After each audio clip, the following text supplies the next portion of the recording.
Bonsoir à tous, soyez les bienvenus sur Maritima TV. Prenez place pour le journal. Nous sommes le jeudi 24 avril, journée ventée, vous le voyez, et nous sommes toujours au cœur de Provence Studio à Martigues, là où, vous le savez, nous avons élu domicile depuis plusieurs mois déjà.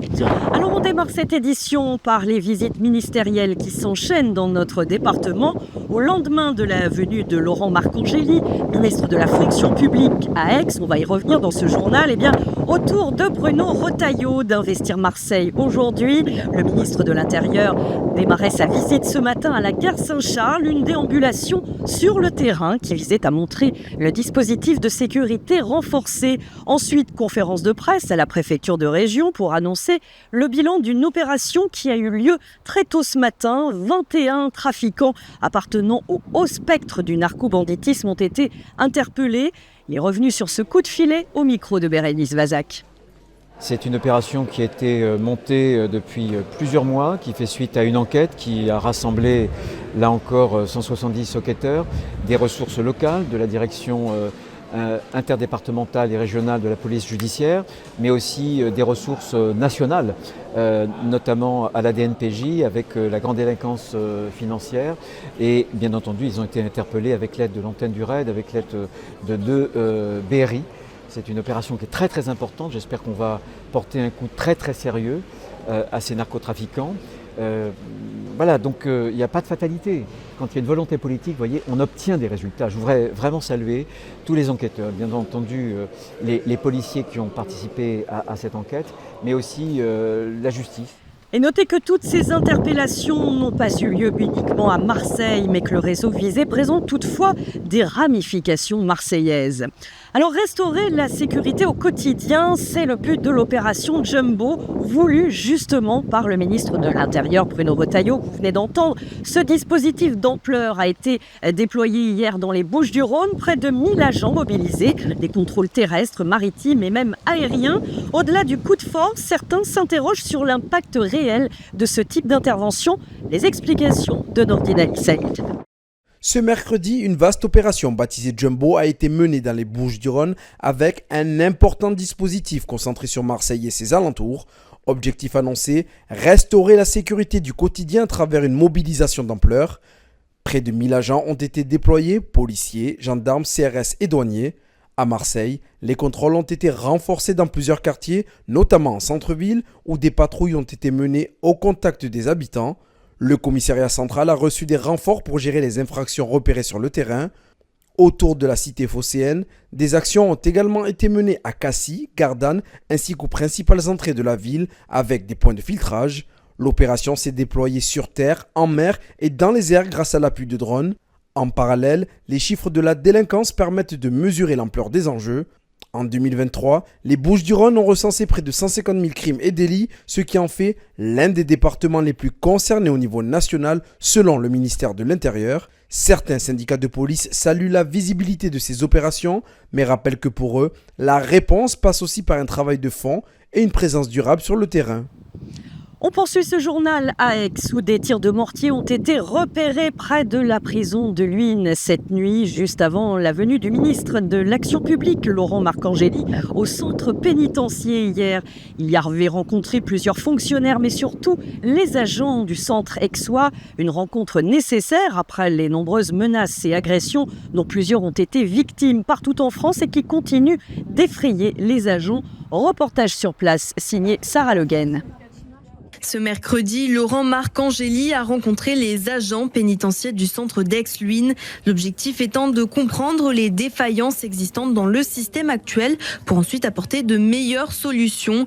Après le témoignage poignant notamment d'un des agents victimes des récentes agressions, le ministre est formel. Il faut prendre conscience de la réalité pour apporter les réponses nécessaires. J'ai la volonté farouche de les défendre et de faire en sorte que notre loi, notre droit évolue pour que les protections dont ils font l'objet soient encore meilleures. J'ai pu comprendre qu'il y avait quelques défaillances dans le système déjà existant. Et bien à nous de l'améliorer, à nous de faire en sorte que, par exemple, l'agent agressé, menacé, violenté n'est pas lui-même à aller déposer plainte. Je souhaite que l'administration puisse en lieu et place faire les formalités liées au dépôt de plainte.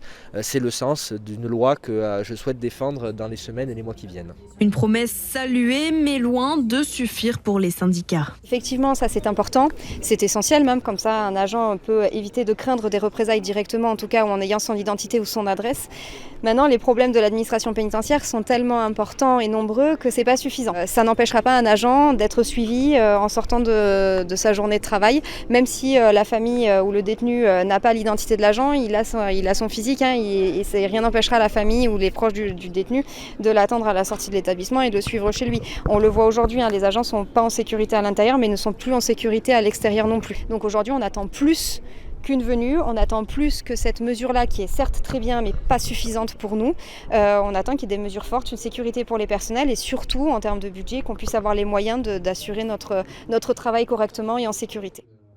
Des besoins qui vont devenir d'autant plus importants avec l'arrivée de l'été, période particulièrement difficile à la prison de Luynes.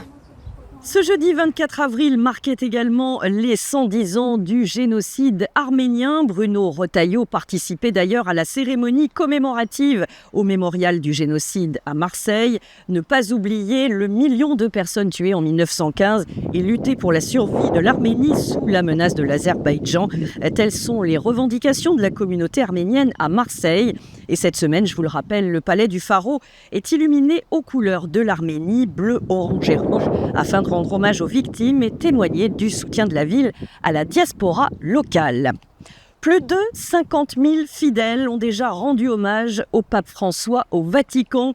La basilique Saint-Pierre, où est entreposé le cercueil depuis hier, est restée ouverte quasiment toute la nuit dernière pour permettre à chacun et chacune de se recueillir devant la dépouille du souverain pontife. Ces obsèques auront lieu là-bas samedi à 10h. Le Vatican observera 9 jours de deuil après les obsèques. Au cours de ces nouvendiales, des célébrations solennelles auront lieu quotidiennement à la basilique Saint-Pierre jusqu'à dimanche. Et sachez que l'Olympique de Marseille, actuellement en stage de cohésion en Italie, fait preuve de soutien. Roberto De Zerbi et Pablo Longoria ont déposé une gerbe hier soir au Vatican. Et tout le staff olympien, dirigeants et joueurs ont partagé un moment de recueillement. Info confirmée par Karim Attab, à suivre dans le bar des supporters ce soir sur Maritima TV, peut-être après ce journal. Et puis aussi en replay sur maritima.fr.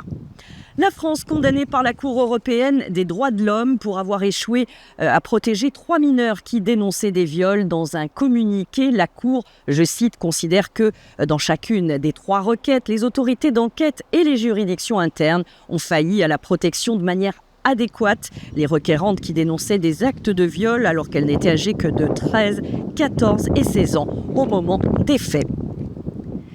L'affaire Betaram, vous n'êtes pas sans savoir qu'un livre de témoignages de victimes est sorti aujourd'hui même aux côtés de nombreuses victimes au sein de l'établissement catholique privé. Hélène Perlon, la fille aînée de François Bayrou, témoigne de violences subies durant son adolescence dans ce livre Le silence de Betaram, publié par la journaliste Clémence Badaud et Alain Esquer, le porte-parole du collectif de victimes. 250 pages dédiées à tous les enfants victimes de violences physiques, morales et sexuelles commises par des adultes. Enseignement, la mobilisation se poursuit au collège d'Audet à Istres. Grève reconduite pour le 3e jour. Personnel et parents d'élèves dénoncent des dysfonctionnements graves dans l'établissement, une gestion désorganisée ou encore un climat qui se dégrade depuis plusieurs années. Tous attendent une réponse forte de la part des autorités compétentes. Et d'après nos informations, une délégation composée d'enseignants, personnels de l'établissement et parents délégués doivent être reçus demain matin par le DAZEN, le directeur académique des services de l'éducation nationale.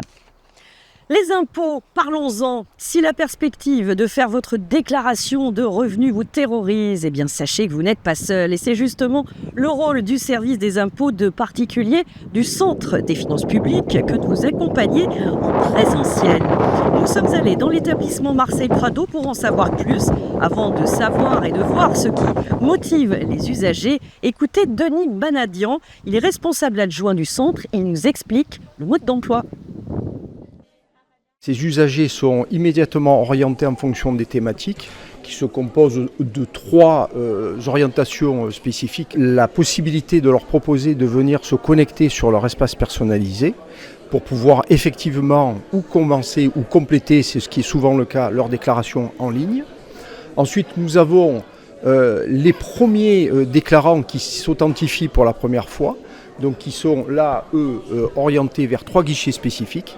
Et ensuite, pour les questions un petit peu plus techniques, un petit peu plus complexes, nous avons un certain nombre de guichets avec des personnes qui sont reçues et qui sont un peu en attente, mais ça se gère parfaitement bien, pour pouvoir traiter leurs questions et interrogations, bien souvent, bien évidemment, pour la finalisation de leur déclaration à l'impôt sur le revenu.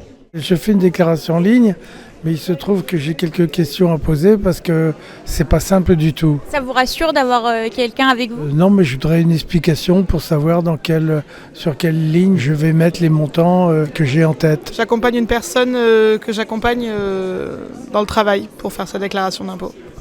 Oui, il fallait venir dans un centre plutôt que de le faire en ligne. Parce que des personnes qui sont assez précaires et qui sont les personnes en question sont assez éloignées des démarches en ligne. J'ai essayé de le faire à la maison, mais comme je ne m'y entends pas du tout par Internet, donc je suis venu me faire aider. De ne pas faire n'importe quoi surtout. Des propos recueillis par Bérénice Vazac. Chaque jour, ce centre accueille en moyenne 280 usagers. Pendant la campagne de déclaration, le matin sans rendez-vous, l'après-midi dédié à tous ceux qui ont réservé en ligne au préalable. Alors si vous avez besoin d'aide dans vos démarches, n'hésitez plus. Clôture des télédéclarations dans notre département, je vous le rappelle, ce sera le jeudi 22 mai à 23h59 pétante. Et puis pour le format papier, pensez surtout à prendre un peu d'avance.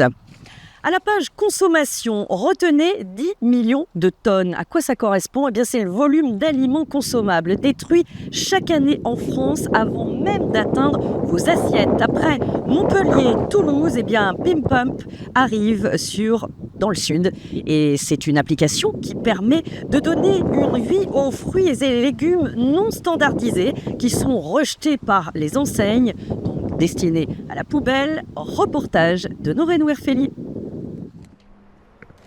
Alors, qu'est-ce qu'il y a ? Vous avez des pommelos, du navet, des pommes de terre. Qu'est-ce qu'il y a d'autre ? Des pommes, courgettes, top. Comme Aline, plus de 2000 personnes reçoivent chaque semaine ce petit sac en papier rempli de denrées un peu particulières. En fait, ce qui me plaît, c'est de pouvoir acheter des légumes qui ne sont pas conformes et qui ne sont pas dans les grandes surfaces. Et moi, ça me plaît. Je trouve que c'est mieux. Et j'ai essayé, je les ai travaillés et ça se cuisine très bien. Donc, il n'y a pas de problème, qu'elles soient difformes ou pas difformes. Et en plus, c'est la surprise générale tout le temps. Fruits et légumes moches, trop petits ou même trop gros, cela suffit à les écarter de vos étals. Un peu plus tôt dans la journée, les fameuses courgettes d'Aline sont triées dans l'entrepôt Pim Pump. Anaïs Lacombe est cofondatrice de la société. Et bien là, ces courgettes, elles sont pour le coup trop grosses, ou alors quelquefois un petit peu, voilà, vous voyez, elles sont un peu rayées là, bon, c'est vraiment pas grand chose, mais finalement, ça fait qu'elles sortent des circuits de distribution classiques. La mission d'Anaïs et Manon, sauver 1 million de tonnes de nourriture au stade de la production avant même qu'elles ne soient jetées. Mais aujourd'hui, on se rend bien compte que toutes ces normes, elles sont problématiques pour les raisons de gaspillage. On est dans une urgence climatique, on a besoin de nourrir plus de monde, et là, on nous demande de produire plus. Finalement, lutter contre le gaspillage alimentaire, c'est un bon moyen de permettre juste de nourrir plus de monde sans produire plus.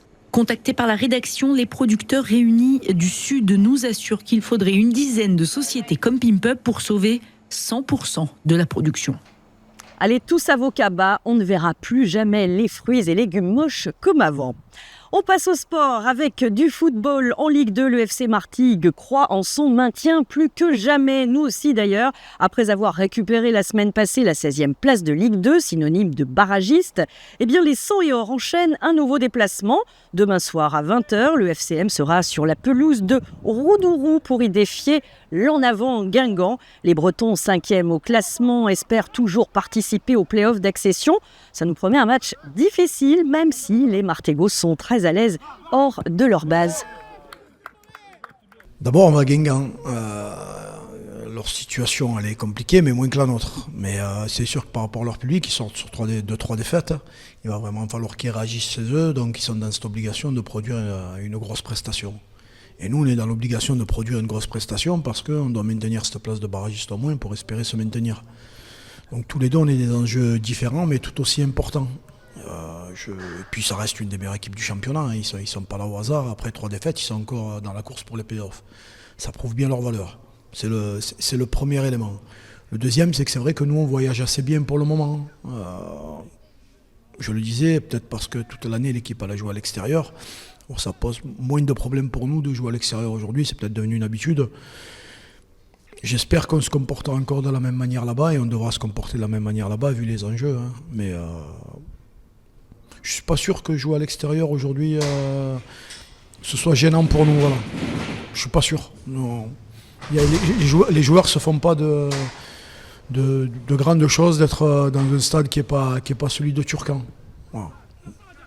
On répondra, si on se comporte comme à Caen, on fera une bonne partie. On se déplace de manière confiante.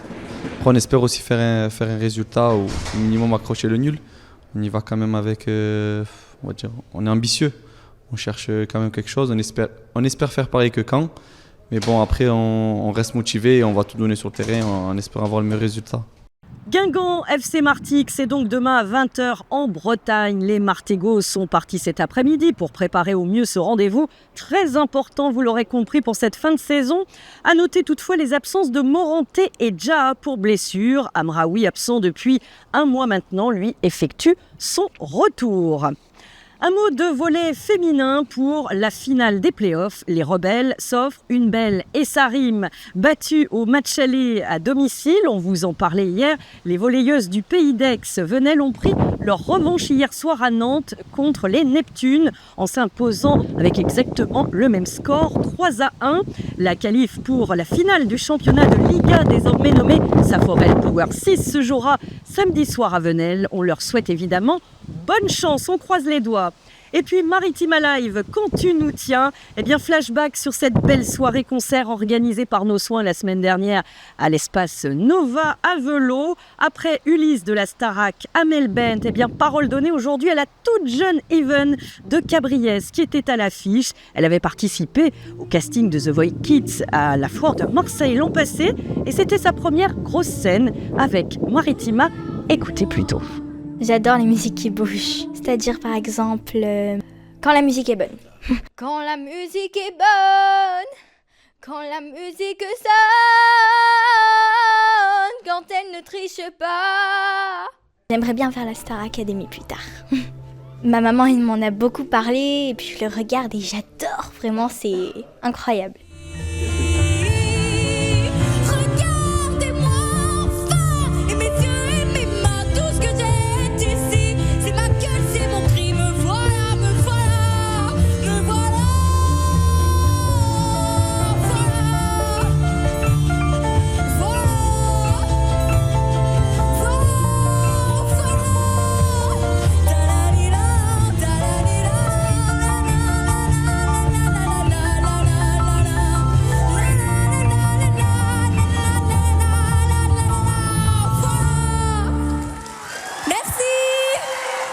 Demain, une dernière petite pastille à vous proposer sur ce Maritime Alive. En attendant, le récap intégral, le compte-rendu en son, en images, concocté avec soin par notre stagiaire Florian qui est derrière la caméra. On attend ça avec impatience. Allez, reste à vous souhaiter une excellente soirée sur Maritima TV. On se retrouve demain avec une petite surprise en termes de décor. Je ne vous en dis pas plus. Belle soirée encore. Salut!